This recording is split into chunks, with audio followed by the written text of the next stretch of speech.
안녕하세요. 송송 가정 이야기.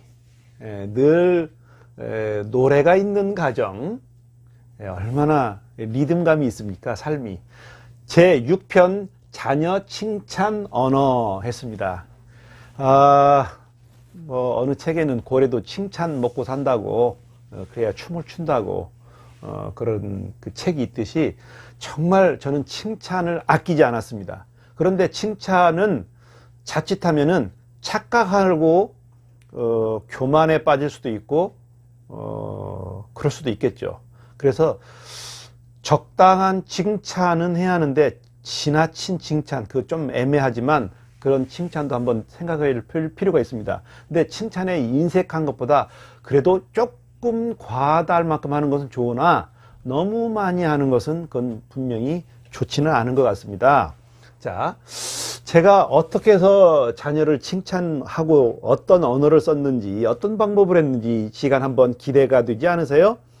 제가요, 자녀 때문에 정말 자녀 양육 잘해보려고 정말 많은 책을 보고요, 많은 곳을 다니면서 듣고요, 많은 3,000 가정을 상담을 했어요, 제가. 하다 보니까, 살다 보니까 이렇게 됐어요. 그러다 보니까 나도 모르게 자녀에 대해서 참 자신감이 많이 생겼는데, 그래도 지나고 나서 보니까 할머니, 할아버지가 다시 된다면 그때는 제대로 잘할 수 있을 거야. 그때는 너무 혈기가 많았어. 너무 부족했어. 경험이 없었어. 너무 내 맘대로였어. 그런 아쉬움도 참 많이 있더군요. 그래도 그 당시에 있었던 일과 그 하나하나 전해보겠습니다. 두 아들이 평소 때 서로 사이가 좋은 모습을 보면 부모는 참 행복합니다. 그런데 특히 사람이 잘 먹고 잘 놀고 대화도 잘하고 각자 할 일 다 하고 나서 10시나 11시쯤이나 때로는 그 시간쯤 적절히 돼서 잠자리에 두 아들이 방에 들어갑니다. 들어가면 사람이 불 끄고 바로 그냥 바로 코 골면 자나요? 보통 어떻습니까? 5분, 10분, 15분, 20분 때로는 그 정도 둘이 이 얘기 저 얘기도 하고 장난도 치고 웃음소리도 나오고, 그러다가 한 아이가 스르르 잠들면 딴 아이도 옆에서 있다가 스르르 또 잠들면서 보통 한 10분에서 한 30분가량은 누워서 불 끄고 누워서 아이들끼리 희희당당 놀잖아요. 그 웃음소리가 그렇게 행복하더라고요. 예, 그런 경험 있으시죠?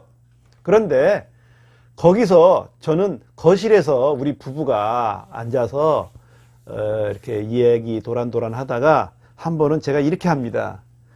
아이들 방 문을 다 닫지 않고 조금 열어 놓습니다. 그러면 아이들은요, 부모가 대화하는 소리를 들으면서 잘 때 정서적인 안정도 있겠지. 때로는요, 아이들 방에서 늘 재우지는 않았습니다. 아이들이 또 안방에 와서 자고 싶으면 언제라도, 부모 사이에 들어와서 자고 싶으면 언제라도 항상 그래라, 에이 너희 방 가서 자, 그렇게 안 했습니다. 엄마 옆에 자고 싶거나 아빠 옆에 자고 싶거나 그 사이에 자고 싶으면은, 그럼 또 애들이 어떤 날은요, 둘 다 자기 배 방도 가다가도 어떤 날은 둘 다 와가지고 막 엄마 아빠 사이 끼어 들어와가지고 막 이렇게 강아지처럼 돼지처럼 그렇게 또, 그러면 언제든지 전혀 찡그리지 않고 전적인 수용을 했습니다. 그런데 오늘은 아이들 방에서 아이들이 자고 있는데 거실에서 문을 조금 열어놓고 제가 이제 아이들이 조용할 때쯤 돼서 그랬어요. 여보, 우리 큰아들이 어쩌면 이렇게 이쁜지 몰라. 그랬더니 아이들이요, 자그만하게 얘기하다가 조용해지더라고요. 자기 이름이 나오니까 갑자기 조용해져요. 거리는 몇 미터일까요? 한 5미터쯤 떨어졌겠죠. 한 집안에 있으니까 소리가 잘 들리겠죠. 그런 대로 들으라고 살짝 하는 거예요. 아니, 큰아들 이름을 불러가면서 큰아들이 오늘 유치원에서 아이들하고 사이좋게 놀고, 그리고 병이 떨어져, 우유 팩이 떨어졌는데 그걸 집어서 휴지통에인가 어디든가 잘 버렸다고 유치원 선생님이 아까 이렇게 좀 칭찬하는 말을 들었어요. 그런 이야기를 엄마 아빠 사이에 주고받는 거예요. 그러니까 아이가 그 다음날 유치원에서의 행동이 또 달라져요.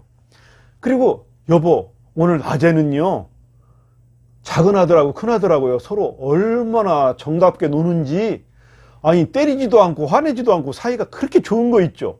그런 이야기를 잠자리에 든 아이들 옆에서 살짝 듣는 듯 마는 듯, 듣는 둥 마는 둥 하면서 살짝 얘기를 하는 거예요, 우리가. 그러니까 아이들이요, 잠자리에 들면서 은근히 스르르 들면서 그 얘기를 자기 이름을 들으면서 어떨까요? 그 다음부터는 행동이요, 조금씩 또 말로 훈계하고 착하게 살아라, 이쁘게 살아라, 멋지게 살아라, 그런 얘기보다도 이렇게 간접적인 것처럼 해서 우회적으로 은근히 슬쩍 살짝꿍 얘기를 이렇게 조금씩 했더니 아이들의 행동이 또 바뀌는 거 있죠. 참, 세상은 직접보다 간접이 더 영향력이 있을 때가 있지 않습니까? 자, 그런데 제가 평소 때 언어를 뭘 했냐면은, 큰아들 너는 어쩌면 이런 걸 이렇게 잘하느냐, 너는 참 이런 거 괜찮게 하는 것 같아, 나는 그때 어렸을 때 이런 걸 못 해가지고 흘리고 망가뜨리고 그랬는데, 아니야, 너무 잘하려고 하지마, 흘리고 깨지고 그럴 수 있어, 괜찮아, 그래도 너는 그래도 아빠 어렸을 때보다는 조금은 더 집중력 있게 정성스럽게 잘하는 것 같아, 어쩌면 이렇게 잘하냐, 그리고 나는 우리 큰아들이 참 좋아, 나는 우리 작은 아들이 참 좋아, 이리 와봐, 참 좋다, 그렇게 칭찬을 하고 사랑을 나눴던 것 같아요.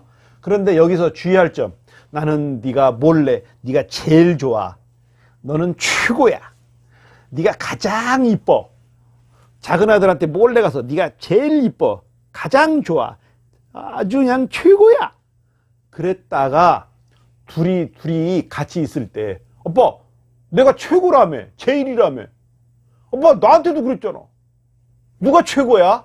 그러면 어떡할 건가요?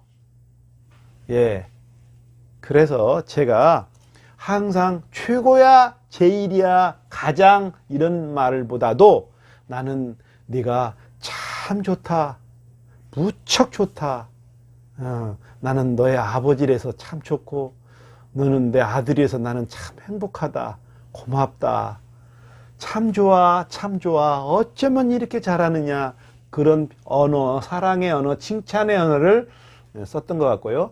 오늘의 팁은 뭐죠? 거실에서 문 살짝. 예, 이런 칭찬 언어 여러분도 한번 해보시면 어떨까요? 다음은요, 제 7편은요, 송송가정 이야기. 나중에는 머시멜로 이펙트라고, 머시멜로 효과, 그 맛있는 과자인가 뭐 과일인가 하여튼 그런 게 있나 봐요. 그것을 가지고 두 아들을 어떤 본의 아니게 어떤 실험을 하게 된 이 실화를, 제가 모든 이야기는 다 실화입니다. 지어낸 얘기가 없습니다. 역시 구독, 좋아요 눌러주시면 제가 또 넥타이가 바뀝니다. 감사합니다.